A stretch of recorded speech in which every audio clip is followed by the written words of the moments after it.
Let's go ahead and call, your speaker's on too. Let's go ahead and call meeting to order. Please note attendance. Excuse me for a second while I get back where I wanted to be.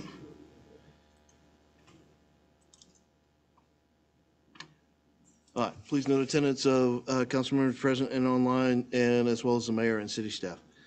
Okay, move into the agenda. Are there individuals wishing to make comment before the committee before we get into items on the agenda? And comments should be focused on items currently not on the agenda.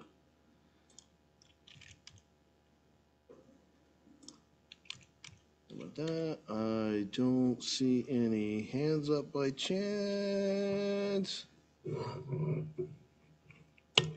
Okay, with that, we'll move on with the rest of the agenda.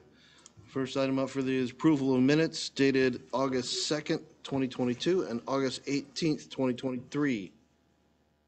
And January 18th, sorry, January 18th, 2023. I have no comments or revisions. Councilor Vincent, do you have any? None. Councilor Johnson, do you have any revisions or comments? Nope. All right, thank you. With that, we will take the minutes as approved as presented in the agenda package. Let's move on to Agenda Bill 23020, Task Order 50 with NHC Stormwater Management Action Plan. Right. Evening, I'll wait for the agenda bill to load.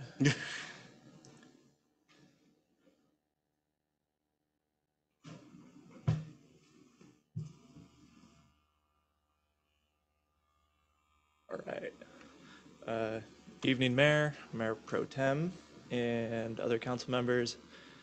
Tonight, I'm bringing forth Agenda Bill 23-020, which is Task Order 50 for the agreement for professional services with Northwest Hydraulic Consultants, NHC, for on-call stormwater services.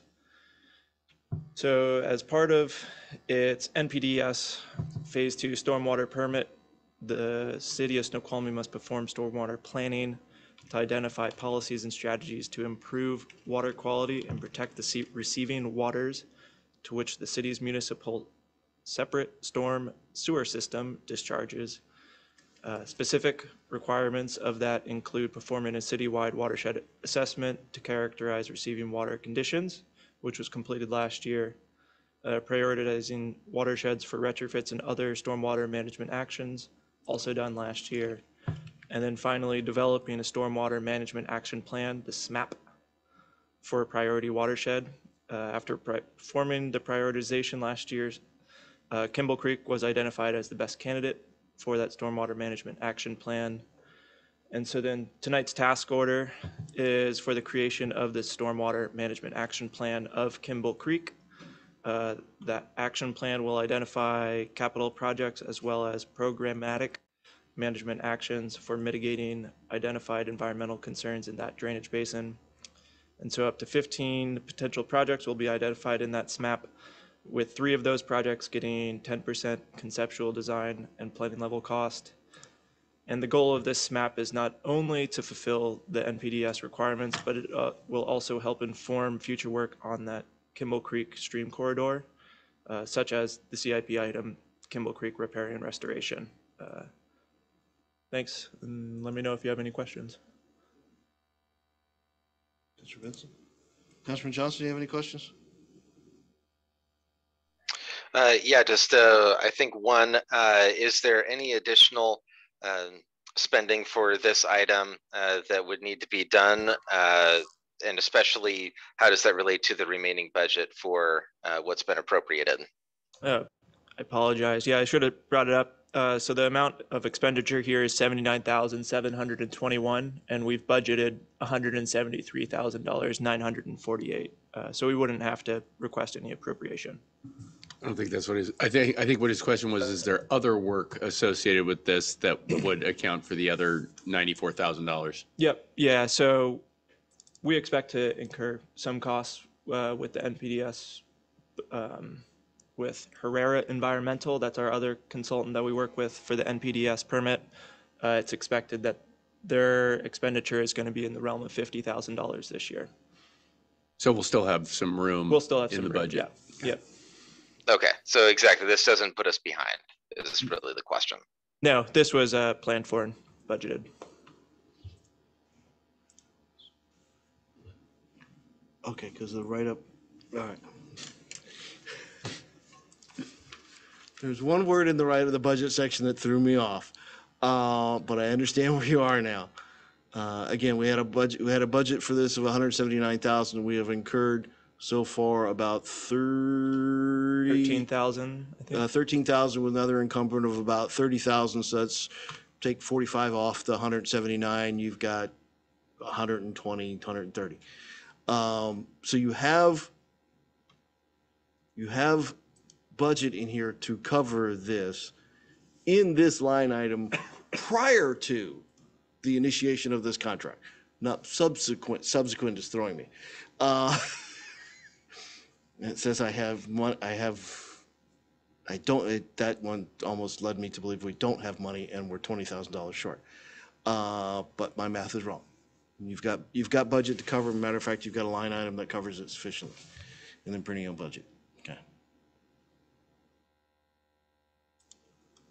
Is that sorry to pile on? Does that answer your question, Councilman Johnson? Yes, I am satisfied. So when I was doing the math in my head, it sounded like we had about 50,000 left, but we don't, do we? Because there's the 30,000 and the 13,000. Has that already been subtracted, which leaving us with 173,000? Or is that part of the 173,000? My understanding is it's part of the 173,000, but I would want to. So we're getting close on the budget then. With the Herrera as well, we'll end up having a buffer about $6 or $7 grand. It sounds like.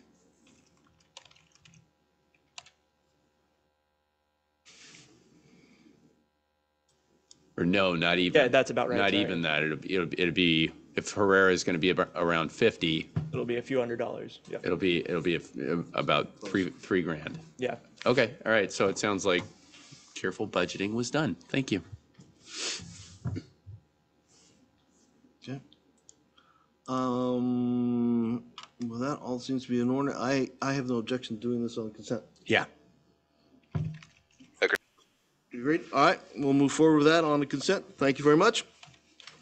With that, we'll move on with the rest of the agenda, which seems to be Splash Pad, Riverview Playground, Fire Station, and Community Center.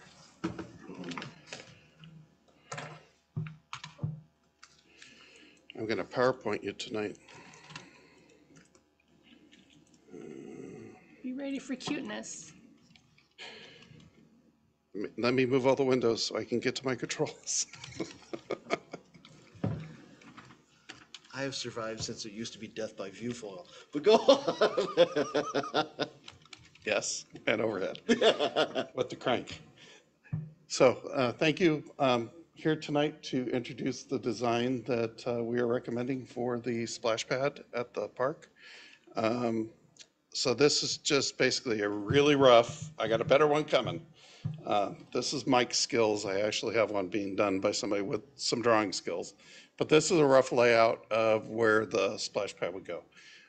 Splash pads are, for all intents and purposes, a commercial pool. As such, they are required to have bathroom facilities and a shower adjacent to them. So since we already have a restroom building over there, we're knocking about $1.5 million off the price of this project by utilizing existing facilities to perform those functions. Installing a shower out there is not going to be a big deal. So my recommendation is that we use the basketball court for the splash pad. And we're going to talk later in the agenda about the community center expansion. We are recommending to expand the community center towards the tennis courts. As a result, we need to relocate those tennis courts. So recommendation is to place the tennis courts alongside at the lower level between and there's still room for a soccer field, Okay. is to put those tennis courts in there. And then once the community center expansion is complete, there's still room for a basketball court adjacent to that. So it's a little bit of shuffling around what's there, but at the end, we should still have everything we have, plus an expanded community center and a splash pad. There's a much better drawing coming, excuse my rough boxes. So Does that cut into the existing skate park? no, Okay, it's next to, all right. it'll be below. So this is the design. I had some priorities when I was working with a consultant on this. Priority one was commercial pool equipment. Initially, the recommendation was to go with more of a non-commercial filtration system, cartridge filtration system. I'm insisting on sand filters, the whole 9 yards, because this is going to be experience a heavy use for a short period of time, and then it's going to sit. And commercial equipment can handle that, while the home equipment is going to fall apart. So that is one of the things. The other things I have learned in the two of these that I have done in my career is you plan for X amount of people and a whole bunch more show up. So we are designing this to accommodate a ton of people. That's why we want to take the whole basketball court. There are two different zones in this design. There's more of a passive zone and more of an active zone, and the features are kind of themed for older kids in the active zone and smaller kids more in the passive zone. One of the things we have is a giant Sasquatch proposed that's pouring water out of a bucket. And we also are going with bears and trees up there on the ridge. This is a waterfall feature. This is a slide type feature. Lots of poppers, which are flat in the surface, programmable. You can program to pop on a random thing, and they can go anywhere from 6 feet to 3 inches, and they can do a quick burst, or they can do a continuous flow, so you get a column.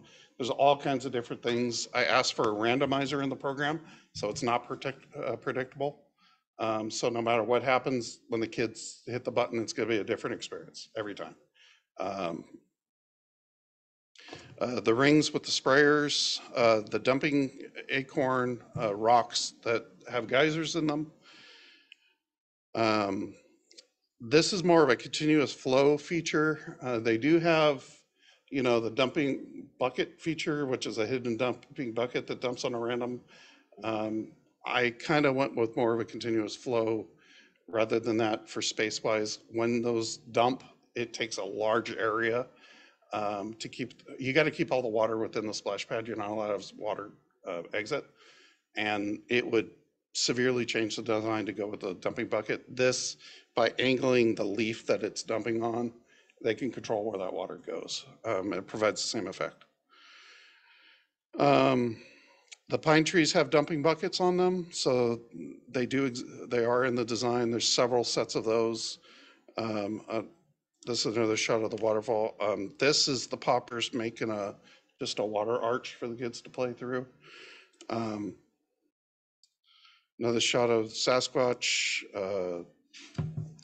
One of the other features I've asked to have incorporated, I did this at my last one, is a low concrete wall along the parking lot side of the area. Not only will it provide a buffer and slow kids down if they're headed towards the parking lots for parents to interject, but also provides a place for parents to sit if they're not afraid of getting a little bit of wet.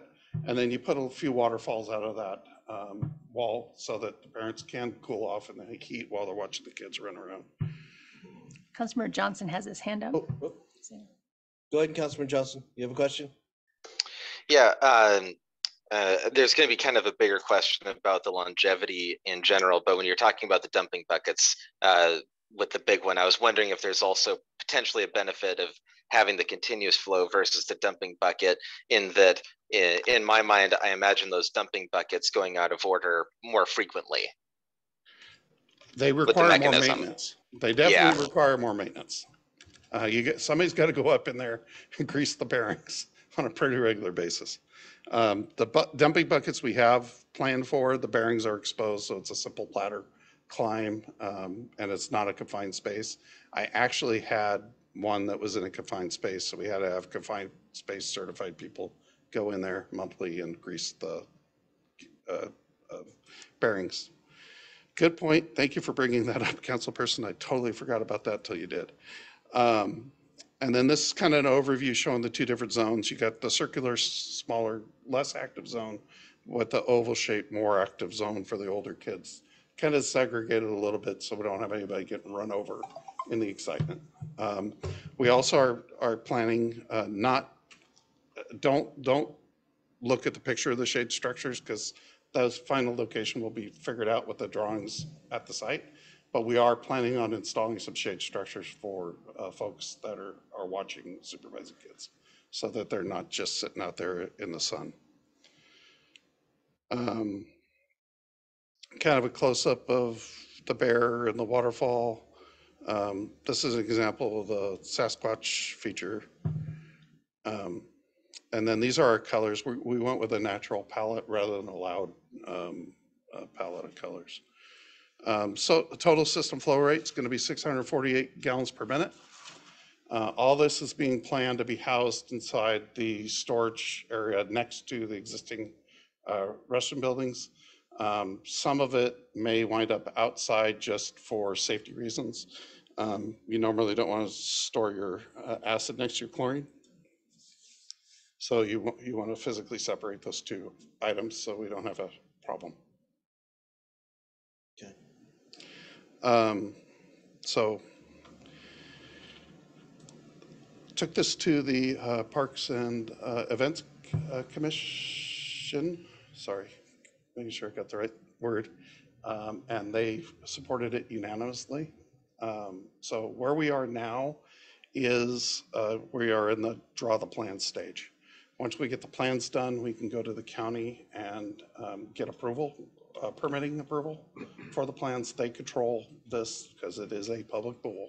Once the county health department signs off, then we can proceed with final approvals and all that good stuff. The vendor is paying for the plans. We will pay for the permit review. And this is a source well acquisition, so there will be, it's already pre-bid. Minneapolis did the bid for splash pads and source wells, so we already are benefiting from Minneapolis's size and effort. So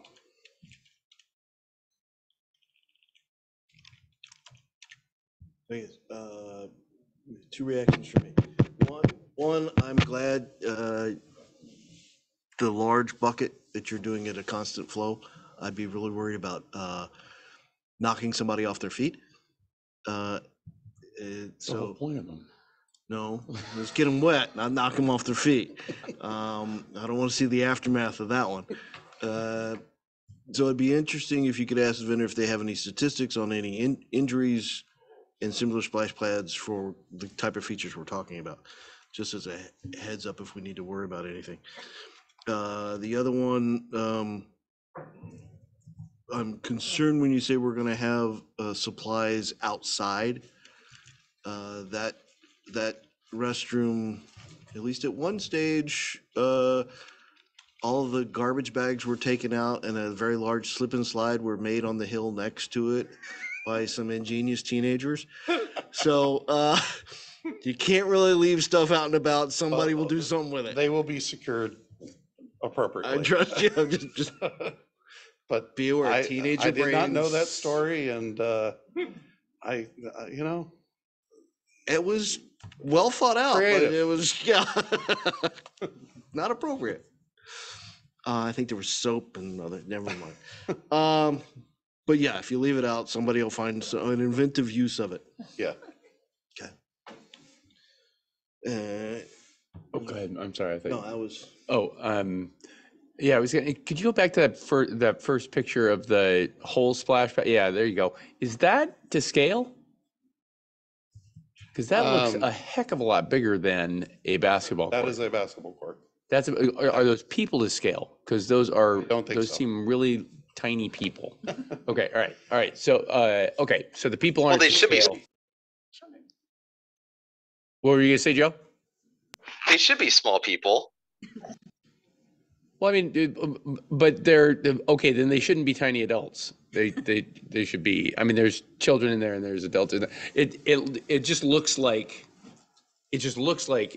more stuff going on there than could fit in that basketball-sized area. Uh, um, and then on the go back to that other diagram you had of the yeah, there you go. How are you anticipating the tennis courts or pickleball courts are going to be oriented in that space? Long ways. So lengthwise, and how many of them? 3, a minimum 3. Three tennis courts, 3 tennis courts, also striped for pickleball. also striped for pickleball. Oh, okay. And I can then get 4, I'll ask for 4, but I don't, the person laying it out doing the membership, I'm drawing boxes on Microsoft Word and importing them into PowerPoint so that you can see. right on. So I didn't have any. Okay, and then measurements. you're looking at eventually putting a basketball court in that same area. No, it'll be over where the last tennis court is closest to the school. That's going to be a basketball court over there. Yeah. Okay. All right. Because if we do any more here, we lose the soccer field. Yeah. Yeah. I mean, that's a so that if you've got tennis courts in there going lengthwise, you're probably taking 15, 20 yards from that field as it is, which would make your maximum length of a soccer field on that space around 75 yards. I know that Kevin Friesen, our parks supervisor, is the one doing the measure drawing. He measured it and he told me today there was still room for a regulation soccer field there. So he didn't give me the numbers because it was just in the hallway passing. What but does he mean? I'd be. let me get those numbers for you and share them with you because I don't have them right now. If we're taking away 15, 20 yards, I can just tell you from experience that'll leave about space for 75 yards max. Because you got the forested area at the other end, and you're not gonna back a goal right up to the fence on the tennis court either. Which is not a reason not to do it. It's just we just need to recognize that we lose one of our long fields up here on the ridge. There's still the one on the upper field. But okay. And at one point, I remember you talking about having dedicated pickleball courts potentially. That was something that was being considered. To do that, it would, and we could talk about it with the community center expansion, we would have to do a level of the community center, and you're looking at about 1.5 million just for the elevator. That's more millions than we'd want to necessarily spend if we could avoid it. Right. So if you keep it all up on the upper plateau, we can avoid that cost. Okay. So, but you guys do the homework. I'm curious about the fitting. What I want to level set on understanding at this stage is this will all fit and the existing soccer field remains as is. If that changes, let's have a conversation. Absolutely. Okay, but I'm not willing to give up on the long field yet. Yeah, and just something to consider. You probably already considered it, but did you think about having those tennis courts built parallel to ridge? Because you keep length on the field, and when people are setting up soccer fields there, they aren't going all the way to that fence anyway. So it's kind of inconsequential space from the point of view of a soccer player, because they're not going that wide, and they're not going that close to ridge, just because you end up chasing soccer balls into ridge the whole time. So I don't know if that's something that you considered, or if it's something that we could consider, because there's actually also more room for courts as well in that direction, potentially. It would, I guess it would cut off a point of egress from the park, though. Well, to answer your question, the latter, it's definitely something we can consider. But one of the things that I'm confused about is this walkway to nowhere. Why isn't that coming out? And so I actually have already asked people to look at getting that thing out of the park. Because, I mean, currently it dead ends in the corner of the park next to the fence. And I can't see the purpose of it. And it's actually concrete. It's just to get to one side, from one side to the other. Yeah. So we're looking at that also. So let me work with Kevin. We'll definitely bring back a revision. We have some time because it's going to take us some time to put together the engineer drawings to go to the county anyway. So. The only point I was trying to make is that long blue segment that's field that's used, and then there's at least that much field on the ridge side that really isn't. Okay. So, just something to consider. Is there any fencing around the skate park? There is fencing between the skate park and the basketball court. And there are guardrails, semi-fencing along the drop-off side. Yeah, there's like a low 3-foot fence along there. And we just put a little bit of fence in the corner over here to keep them from jumping scooters out of the skate park onto Ridge. Yeah, I understand the skate park. It's just the water park to keep the little ones. Yeah, we will have to, yeah. Whether it's more concrete wall to confine them or fence. I'm trying not to make it look like a jail, so. Please, I'm also looking of avoiding an attractive hazard for skateboarders or bicyclists. Correct. But you are the guys of professionals. I'm just a peanut gallery. Okay. I'm thinking maybe I need Oh, to I got a hand up. Joey. Permanent slips. Yeah, one little thing on that sidewalk to nowhere, it just came to me while you were wrapping up talking about it. Wondering if it could be for ADA access for people who are watching games or something like that. Just a thought. Yeah, I'm not against it being there. I just think it should wrap around and actually exit the park. Right. Okay. Cool. Are you good? Well, I guess my question is why? Why does it need to?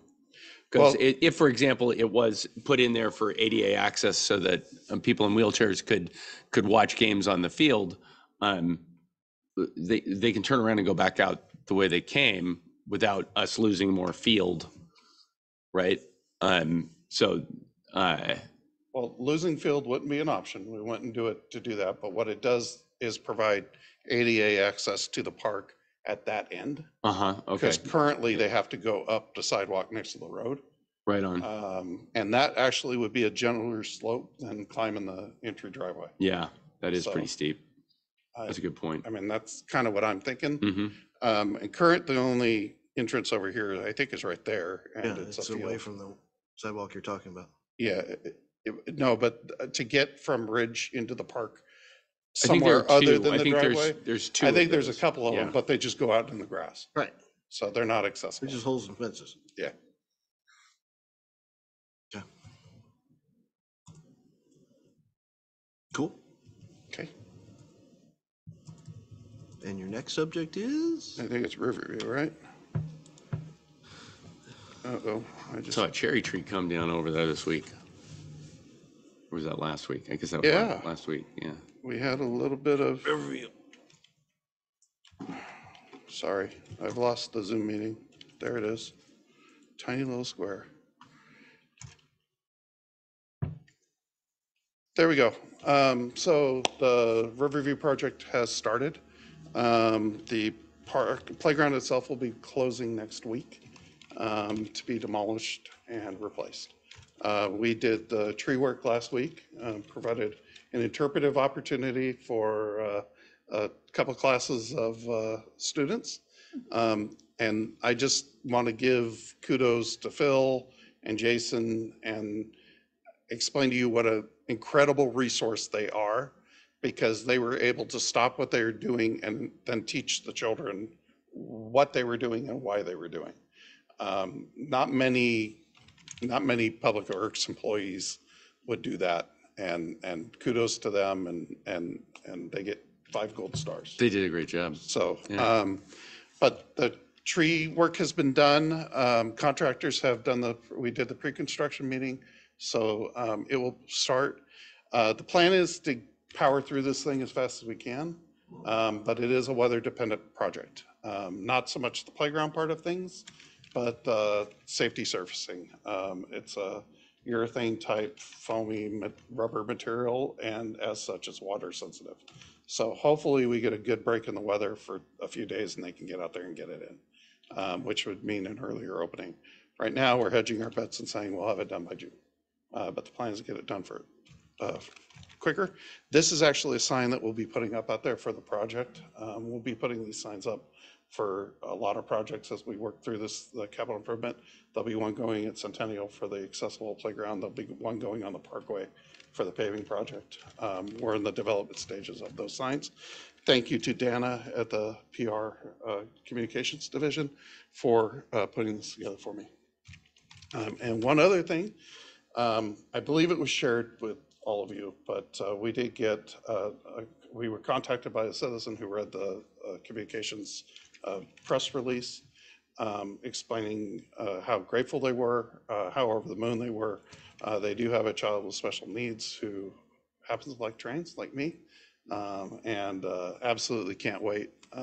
So we are as excited as that young man for getting this done. So I just wanted to give you an update of what was going on out there. Oh, and one other thing, there were 10,000 hits on the Facebook article for this playground as of last week.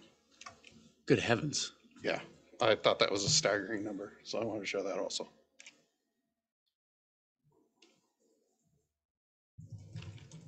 When they're building this, it's only the playground part that's going to be shut down. They're not going to shut down the field or the basketball court or. That side will be untouched, but they will be taking some of the parking lot and some of the park area around the playground to store equipment and parts as they're building it, so.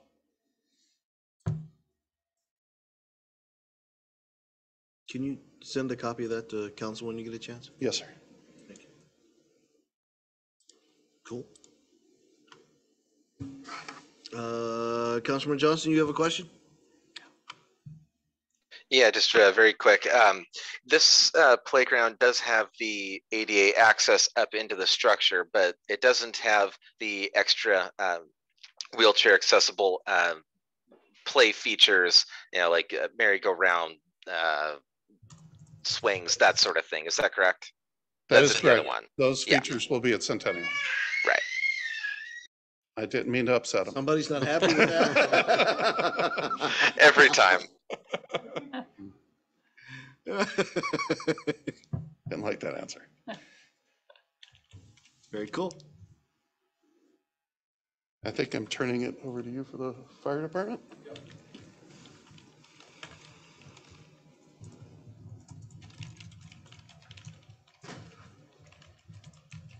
Evening again.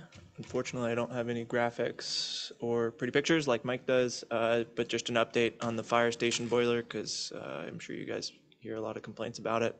Project's out to bid right now. Bids are close on February 28th, and then I'm expecting about probably 5 months until completion from there. So that'll put us at August or so. It's time for heat season. All right. What is the boiler for? Is it just for hot water at the fire station? Yep. And the expected cost is around 265,000. How much hot water do we need there? It's a whole system upgrade, mechanical system upgrade. Okay, all right. Yeah, not just hot water for showers. It's their heat. It'll be their heating. and It's heating. It's everything. It's Okay, everything. all It's their right. whole hot water boiler, which is Weren't they saying they didn't want to stay there much longer anyway?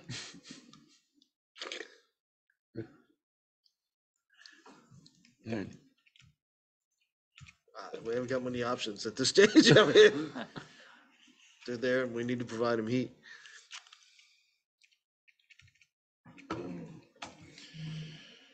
Okay, and then the last item is more happy news. So I told you we're going to go happy tonight. And I have more graphics just to make Patrick feel bad. And that's about the community center expansion project. So last week, parametrics had, I put myself in a corner. Let me start over. Last week, city staff and parametrics made a presentation to the Washington State Department of Enterprise Services Project Review Committee regarding the alternate build option of design build for the community center expansion. I'm happy to report that it was a unanimous approval to allow us to use that approach to proceed. We expect to have the written approval next week, this week actually. But we did receive verbal approval at the meeting and it was unanimous. I'm also happy to report that we've developed the ads and the ads it's out to bid to select the design builder. So we're going through the process now to put that team together. When we get that team put together, then we will be able to start working on the design of the facility and be able to answer a lot of questions that are currently out there. This is a schedule as it's going, but we're looking at identifying the finalists towards the end of March. And then we're looking to bring it to council towards the end of May for approval of that contractor. And then it goes on to talk about the rest of the project all the way through construction, which is expected to finish in August of 2025. Wow. Obviously, the schedule will expand out as we get a design and move on through this process. So, but Bob knocked it out of the park with parametrics to get this approval. It's a big deal. I just wanted to share the good news. Sweet. Can you send that also out? Yes, sir. That's great. Any other questions? Councilmember Johnson, do you have questions? Nope. All right. Looks good. All right, thank you. All right, and with that, I believe that brings us to the end of our agenda. Are there any other items for discussion before the committee tonight? Hearing none, and let me double check. Seeing no hands up. Unless there are objections, I will take us to adjournment. Do it. Hearing no objections, we are adjourned. Thank you very much. Have a good night. Hey, Joe.